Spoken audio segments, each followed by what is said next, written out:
was recently at a high school sporting event when I looked around at my fellow GHS students and realized that more of them were paying closer attention to their phones than they were to the game that's going on.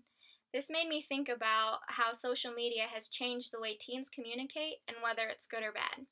I believe social media is bad for teens. I do realize that there are some people who use social media the way it's supposed to be used. However, there's a lot of bullying that goes on within it. Bullying through social media is a huge problem in our generation. As a high school student, it seems like I'm always hearing about people who are saying mean things about others on Twitter, Facebook, and other social media sites. A prime example of how severe this can be is the story of Amanda Todd.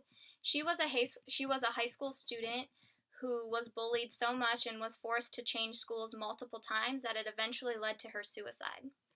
Aside from bullying, I believe social media is not beneficial to teens because of the fact that their lives have begun to revolve around it.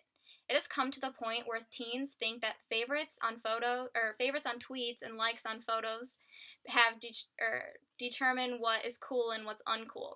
Kids also have it embedded in their minds that if you get a lot of likes on a picture, that you're more popular than someone else, and that's certainly not true.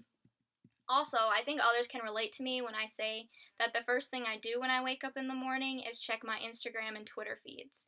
As I think about the amount of time I spend doing this, I realize that if I cut it out of my morning routine, I would probably not be late for things all the time, and I would be more prepared for my day. I'll be the first person to admit that social media does consume more of my time than it should.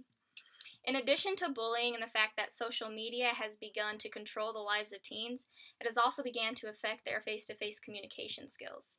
Because teens are always communicating through social media and on their phones, they don't use their face-to-face communication skills.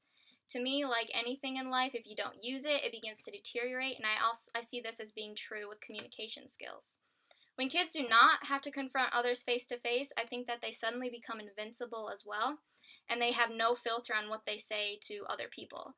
Half the things that they say on social media, they would never ever say to another human being's face.